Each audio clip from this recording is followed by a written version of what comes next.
121வது சங்கீதம் மாறி மாறி வாசிப்போம். கடைசி வசனத்தை சேர்ந்து வாசிப்போம். எனக்கு ஒத்தாசை வரும், பர்வதங்களுக்கு நேராக என் கண்களை ஏறெடுக்கிறேன். ஒத்தாசை வரும். உன் கால்களை தள்ளாட விட்டால் உன்னை காக்கிறவர் உறங்கார். கர்த்தர் உன்னை காக்கிறவர், கர்த்தர் உன் வலது பக்கத்திலே உனக்கு நிழலாய் இருக்கிறார். கர்த்தர் உன்னை எல்லா தீங்குக்கும் விலக்கி காப்பார், அவர் உன் ஆத்மாவை காப்பார். எல்லாரும் உட்காருவோம். அல்லேலூயா.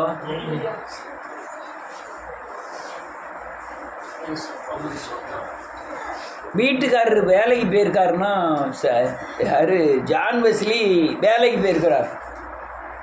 அந்த வேலைக்கு போகிற திசையை நோக்கி கூட காலை என்ன செஞ்சிடக்கூடாது.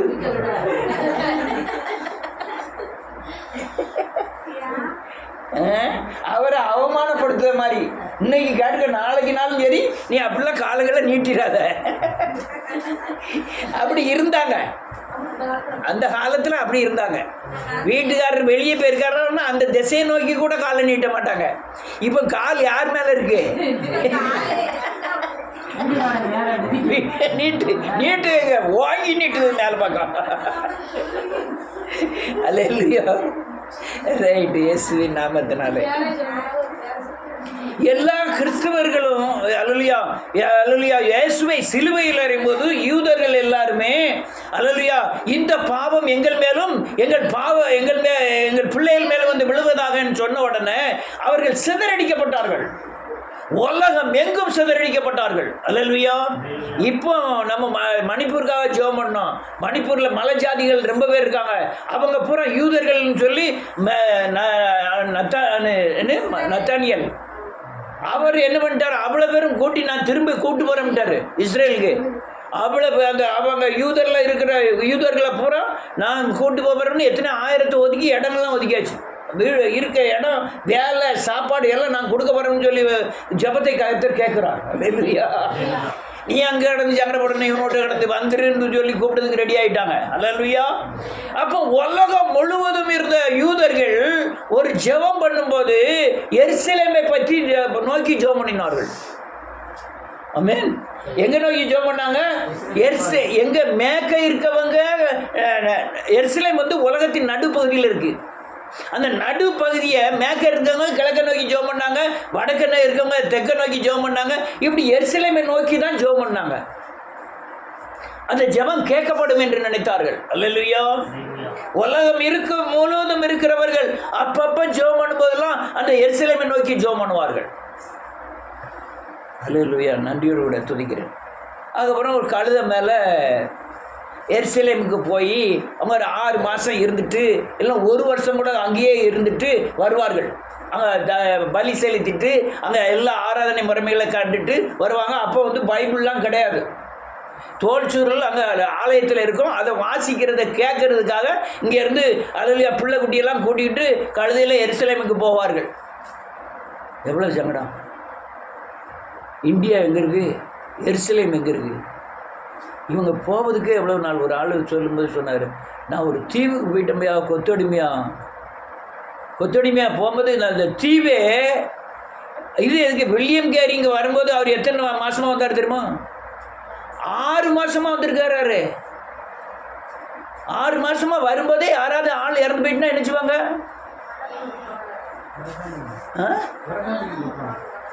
அங்கனே கடலில் தூக்கி போட்டு மீனுக்கு தூக்கி போட்டு வந்துக்கிட்டு இருப்பாங்க. அவங்கள ஒன்றுமே செய்ய முடியாது. அப்படி எருசலேமுக்கு போயிட்டு வந்தாங்க. இப்போ நம்ம அங்கனே இருந்துங்கன்னு வர்றதுக்கு எருசலேம் தேவாலயக்கு கழுதையில் 6 மாதமாக போய் அது அல்லேலூயா பைபிளில் உள்ள வார்த்தையை கேட்க அப்படி போனாங்க. அல்லேலூயா. ஆனால் புதிய ஏற்பாடு வரும் பொழுதோ யாருமே எருசலேமை நோக்கி ஜெபம் பண்ணல. யாருன்னா எருசலேம் எங்கே வந்துட்டு நமக்குள்ளே வந்துட்டு, நானே தேவன் தங்கும் ஆலயம், நான் தான் எருசலேம் தேவாலயம்.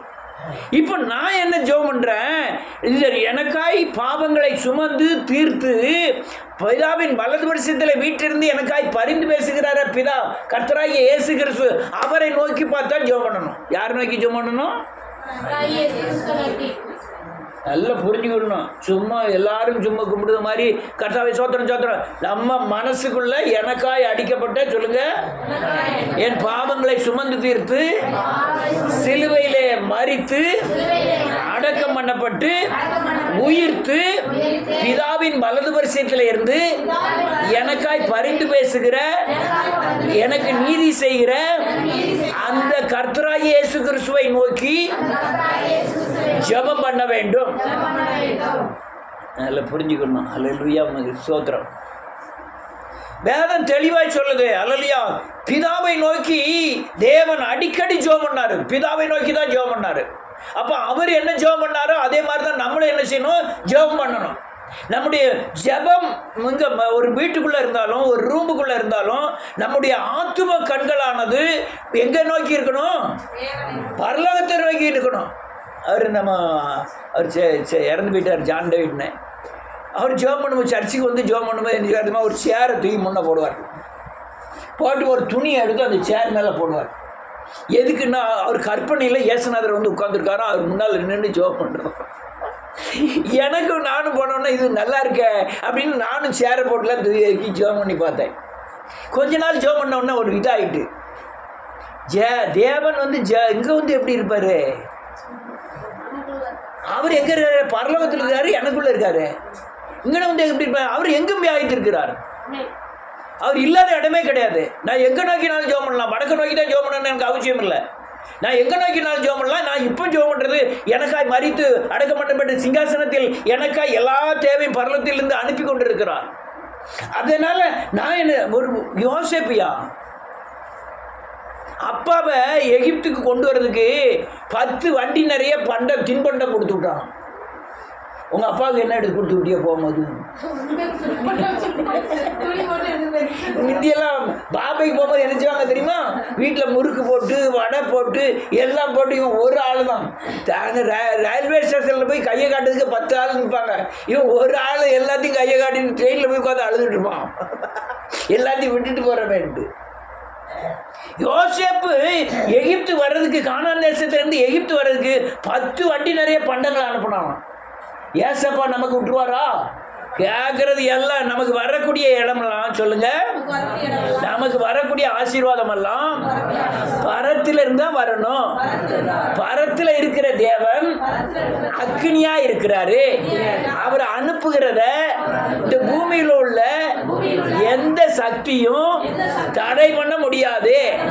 அவர் எல்லா தடைகளையும் இயேசு சிலுவையில தகர்த்துட்டாரு. அப்ப நமக்கு கேட்கிற பதில் எங்க இருந்து வருது? வரத்தில் இருந்து. எந்த வரமும் எந்த ஈவும் ஜோதிகளின் பிதாவினிடத்திலிருந்து இறங்கி வருது. ஜோதினா அக்னி, அக்னியிலிருந்தா நமக்கு என்ன வருது, இறங்கி வருது. அதுக்காண்டி வீடு மேலேருந்து கீழே இறங்கி வந்துடாது. ஆனால் வீடு கட்டக்கூடிய எல்லா பலனும் எங்கேருந்து வருது? சாப்பாடு மேலேருந்து வராது. அவர் வார்த்தையை அனுப்புவார். அந்த வார்த்தையை நீ விசுவாசிச்சா சாப்பிட முடியும். அல்லையா? நீ அதை தாரு இதை தாருலாம் கேட்கக்கூடாது. ஆமென். வீடு தாரு அதெல்லாம் கேட்கக்கூடாது. என்னத்தை கேட்கணும்? வீடு தரதுக்குண்டான, வீடு கட்டுவதற்குண்டான எல்லா பலனையும் நீர் சிலுவையில் என்ன செஞ்சிட்டாரு, செய்து முடிச்சுட்டாரு. அந்த காரியத்தை எனக்கு தாருன்னு சொல்லி கேட்கணும். அல்லேலூயா. எல்லா காரியத்தையும் என்ன செஞ்சிட்டாரு, செஞ்சு முடிச்சிட்டாரு. அதை தான் நம்ம என்ன செய்யணும், கேட்கணும். அப்போ நம்ம கண்கள் எப்பவுமே எங்கே பார்த்துருக்கணும், எங்கே பார்த்துருக்கணும்? நீங்கள் வீட்டுக்குள்ளே கதவை அடைச்சிருந்தாலும் இந்த கண்ணை அடைச்சிருக்கணும். இந்த கண்ணை என்ன செஞ்சிருக்கணும், அடுத்து எந்த கண்ணு திறக்கணும்? ஆத்தும கண், ஆவிக்குரிய கண் திறந்து எங்க பார்க்கணும், தேவனை பார்க்கணும்.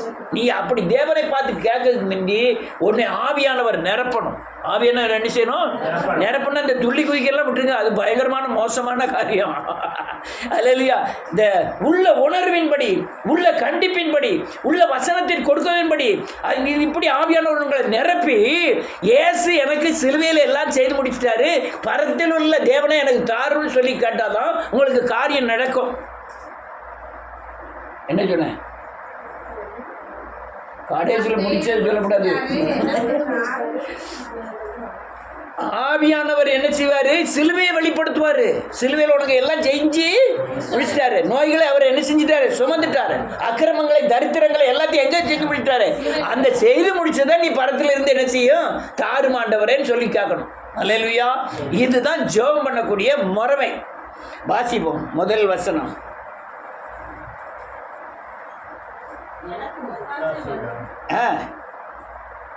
வாசிங்க. ஆமென். ஏறெடுக்கிறேன்.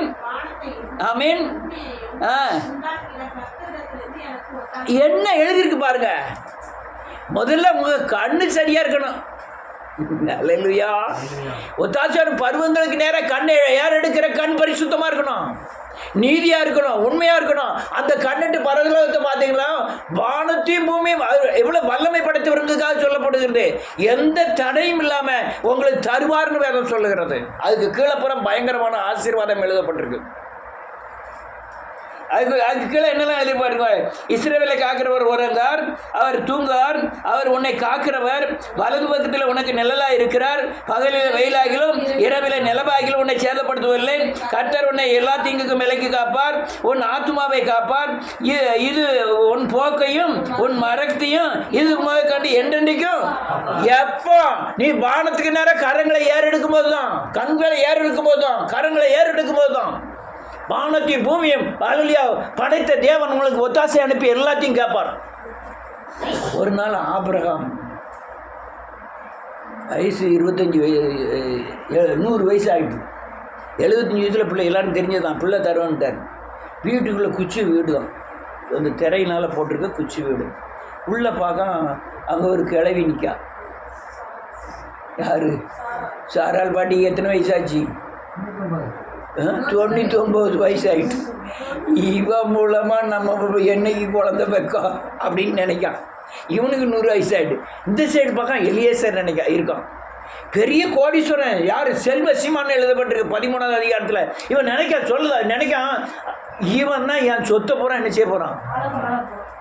நான் இவ்வளோ கஷ்டப்பட்டு சேர்த்த சொத்தை போகிறோம், என் அப்பா வீட்டு சொத்து, என் எகிப்து ராஜா கொடுத்த சொத்து, அல்லையா நான் சம்பாதித்த சொத்து எல்லாம் இவன் தான் ஆள போகிறான். இவனை பார்க்க ஜெபம் பண்ண ஓடுமா? ஓடாது. இங்கே பார்க்க அங்கே ஒருத்தி நிற்கான்.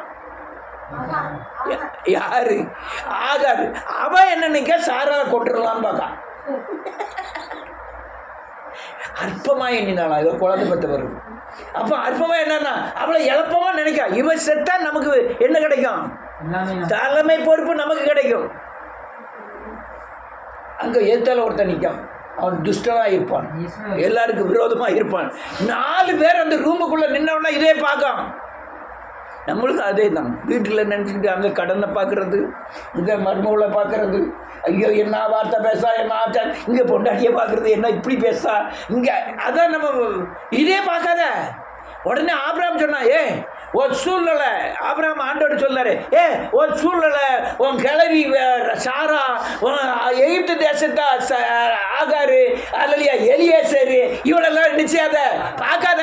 முதல்ல நீ என்னச்சா வா, என்ன நினைச்சு வெளியே வா.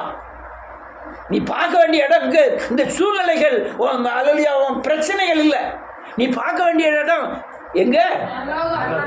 நீ என்னத்தை நோக்கி பார்? வானத்தை அண்ணாந்து பார். அவன் பார்க்கான், சிவப்பு நட்சத்திரம் தெரியுது, ஊதா நட்சத்திரம் தெரியுது, ஏகப்பட்ட நட்சத்திரம், வானம் தெரியுது, எல்லாம் டிசைனாக தெரியுது. அப்போ தான் ஒரு மகத்துவம் விளங்குகிறது. மகத்துவம். நீ கீழே பார்த்துக்கிட்டா கீழே பார்த்துக்கிட்டே இருக்க வேண்டியதான். அவன் ஒரு நாள் வெளியே வந்து தேவனை பார்த்ததுனால தான் அவன் தப்பிச்சுக்கிட்டான். அல்லேலூயா. வானத்தை பார்க்கணும் ஒவ்வொரு தேவையும். அது நல்ல ஒரு கிரிக்கெட் வீரர், நல்ல கிரிக்கெட்லாம் பார்ப்பேன். கிரிக்கெட் விளையாண்டுட்டு இருந்தான், டக்குன்னு பால், ஆஸ்திரேலியாக்காரன் டக்குன்னு பாலை பிடிச்சிட்டு ஒரு முழங்கால் போட்டு மேலே பார்க்கான். அல்லேலூயா. எவ்வளோ பெரிய ஒன்றுமே செய்யாமல் உலகம் பூரா சுவிசேஷம் சொல்கிறான் அவன். ஒரு கிரிக்கெட் வீரன் ஓங்கி அடித்தோடனே பாலை பிடிச்சிட்டு கீழே முழங்கால் போட்டு மேலே பார்க்கான். அல்லேலூயா. அந்த தன்மை வேணும். அந்த நம்ம எங்கள் வீட்டு பக்கத்தில் பீட்டர் புலோக பாண்டியன் ஆர்சி பையன் தான். ஆனால் பக்தி என்ன பக்தின்னா, ஒரு புஸ்தகம் பைபிள் வாசிக்கிறான், ஒரு புஸ்தகம் வாசிக்கிறேன்னா டக்குன்னு இப்படி தொடுவான், தொட்டு வாயில் வைப்பான், உடனே மேலே பார்ப்பான். பைக்கை ஓட்ட போவான். ஒரு பெரிய ஜெபம்லாம் பண்ண கிடையாது. பெரிய ஜெபம்லாம் நின்று கர்த்தராகிய இயேசு கிறிஸ்து சில வீடுகளில் போய் சாப்பிட போனால் போதும், பக்கத்தில் உட்காந்துருக்க ஆள் அப்படியே கையை நீட்டிட்டு வல்லமை உள்ள பிதாவை இந்த சாப்பாட்டை பயங்கரமாக மோசமாக இருக்கும், அவர் அடிச்சிடலாம் போல இருக்கும். எல்லாருடைய பார்வையை யாருக்கு என்ற போது தேவனை அவமானப்படுத்துகிற மாதிரி ஆயிடும். ஆனால் அவன் அந்த பீட்டர் புலக பண்ணிங்கிறவன் பைக்கில் ஏறின உடனே டக்குன்னு நினச்சிவா அப்படி பைக்கில் ஏறின உடனே ஸ்டார்ட் பண்ணுறதுக்கு முந்தி அந்த பைக்கை தொட்டு இப்படி வைப்பான். அது தொடுறது இப்படி வைக்கிறதுலாம் எங்கே உள்ளது? RC background. உடனே இப்படி வச்சுட்டு டக்குன்னு எங்களை மேலே பார்ப்பான், பார்த்துட்டு அடுத்தால பைக் ஓட்டுவான். அவனுக்கு குறுக்குன்னு ஒரு நிமிச்சு ஆள் இப்படி தான் நடப்பான், இப்படி தான் நடப்பான். மியூசிக் நல்லா வாசிப்பான். ஒரு நல்ல பிள்ளை அவனை லவ் பண்ணிட்டு தேவன் நினைப்பது லவ் பண்ணுது தேவனோட உள்ள காரியம்லாம் கிடையாது. அதுக்கு அமைஞ்சது அப்படி நம்ம தேவனெல்லாம் லவ் பண்ணுறதெல்லாம் தேவன் விரும்புகிறதே கிடையாது. அது மாம்ச இச்சை. ரைட், இயேசுவின் நாமத்தினாலே அல்லேலூயா. அப்போ நம்ம எங்கே பார்க்கணும்? வானத்தை நோக்கி பார்க்கணும். ஒரு நாள் அல்லேலூயா வானத்தை நோக்கி பார்த்துட்டு என்னத்தை நம்ம போய் ஆண்டவரை கூப்பிடன்னு படுத்துட்டான். படுத்தவன் ஒரு கல்லை தலையில் வச்சுட்டு படுத்துட்டான். கண்டுபிடிச்சதே நம்ம தெரியல. உடனே பார்க்க வானத்திலேருந்து ஒரு யானையை விட்டுட்டாரு கீழே விட்டு ஒரு சொப்பனத்தில் தெரியுது ஒரு ஆள் மேலே ஏறுறதும் இறங்குதமா பார்க்குறான். அப்போ ஜெபம் பண்ணதுக்கு பதில் எங்கே கிடைக்கி? சொப்பனத்தில் கிடைக்கும். நீங்கள் ஜெபம் பண்ண பதில் உடனே கிடைக்காது, மறுநாள் கிடைக்கும், இல்லை ஒரு மாதத்துல கிடைக்கும். அப்படியா எப்படினாலும் உங்களுக்கு என்ன செய்யும்? கிடைக்கும். நான் அநேக நேரம் நினைப்பது உண்டு, நான் இப்படி ஜெபம் பண்ணுறேன்னே ஆண்டவரே அப்படியே கொண்டு வந்து தந்துடப்படாதா? ஒரு சர்ச்சை, புது சர்ச்சை, பெரிய சர்ச்சை கட்டி எனக்கு கையில் நான் வச்சுக்க சாவின்னு கொடுத்துடப்படாதா? ஒரு பைக்கு தேவாங்க, யாராவது ஒரு புது பைக்கு சாவியை கொடுத்துடப்படாதா?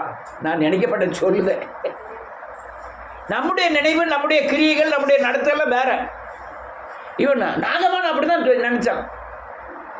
என்ன நினச்சான்?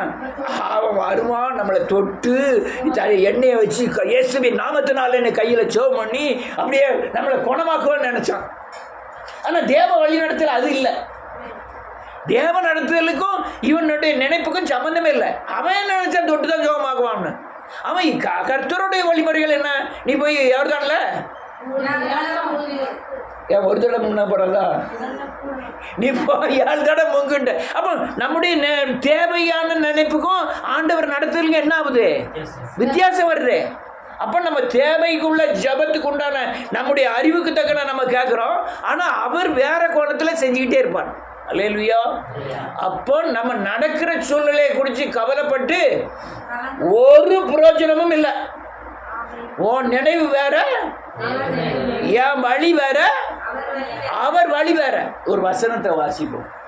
சங்கீதத்தின் புஸ்தகம் 115வது சங்கீதம் 15வது வசனம்.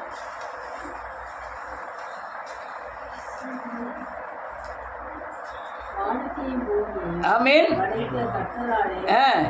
நீங்கள் ஆசீர்வதிக்கப்பட்டவர்கள், கர்த்தருடையவைகள்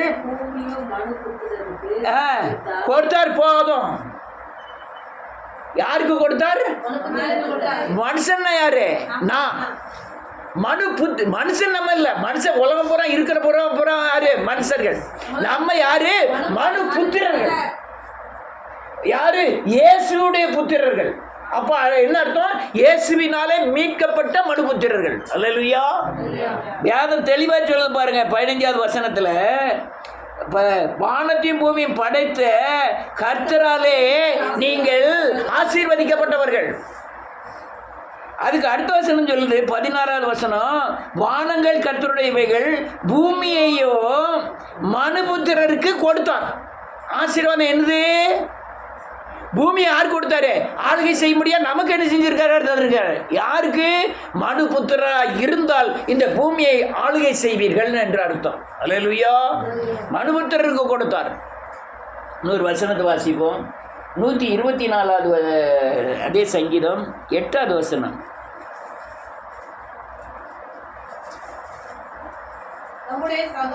7-8 வேடனுடைய கண்ணிக்கும் ஆமென்.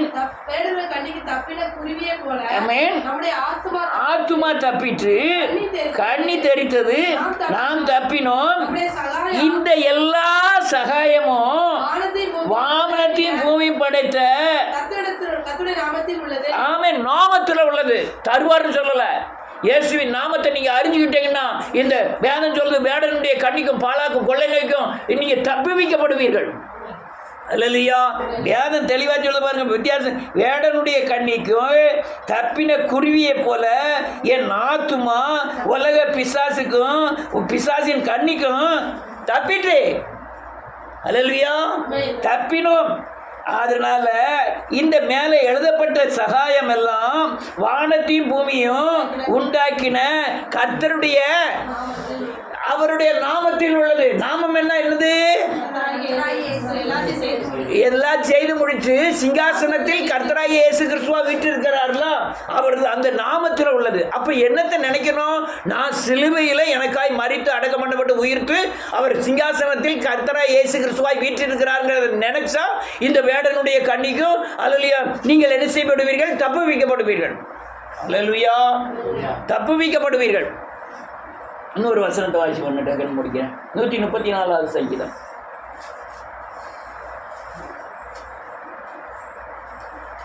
3வது வசனம். வானத்தையும் பூமியையும் ஆமென். உண்டாக்கின கர்த்தர் சீயோனிலிருந்து உன்னை ஆசீர்வதிப்பாராக. ஆமென். அல்லேலூயா. என்ன எழுதிருக்கு பாருங்க.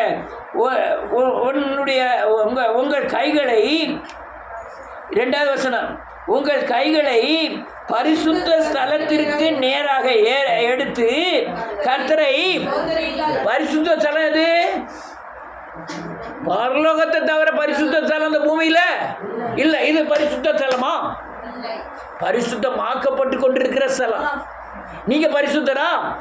நீங்க பரிசுத்தமாய் ஆகிக்கொண்டிருக்கிறீர்கள். பரிசுத்தமாக வேண்டிய பகுதி நிறைய. ஆனால் அங்க தேவன் இருக்கிற இடம் மகா பரிசுத்த ஸ்தலம். அல்லேலூயா. அவர் பரிசுத்தத்திலே பயங்கரமானவர். யாரும் கிரகிக்க கூடாத ஒளியில என்ன செய்யறாரு? வாசம் பண்ணுகிறார். அப்ப எது பரிசுத்த ஸ்தலம்? இதையும் சொல்லுவாங்க. ஆனா இது முழு பரிசுத்த ஸ்தலம் அல்ல. நானும் முழுசு பரிசுத்தவான் அல்ல. நான் பரிசுத்தவான் ஆயிருக்கேன். இன்னும் என்ன செய்யணும்? பரிசுத்தம் ஆகணும். அந்த நோக்கி தான் நான் என்ன செஞ்சுக்கிட்டு இருக்கேன், போயிட்டு இருக்கேன். அப்போ வேதம் சொல்லுது 2வது வசனத்துல, உங்கள் கைகளை பரிசுத்த சரணனுக்கு நேராக ஏறெடுத்து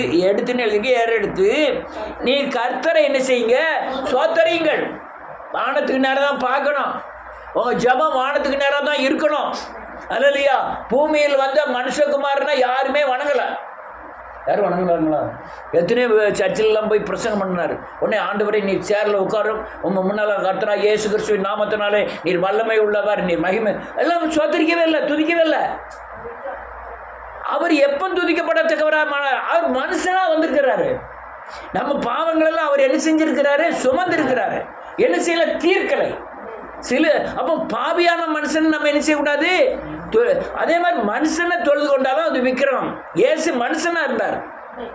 100% மனுஷனா இருந்தாரு. 100% கொட்டாய் விட்டாச்சு.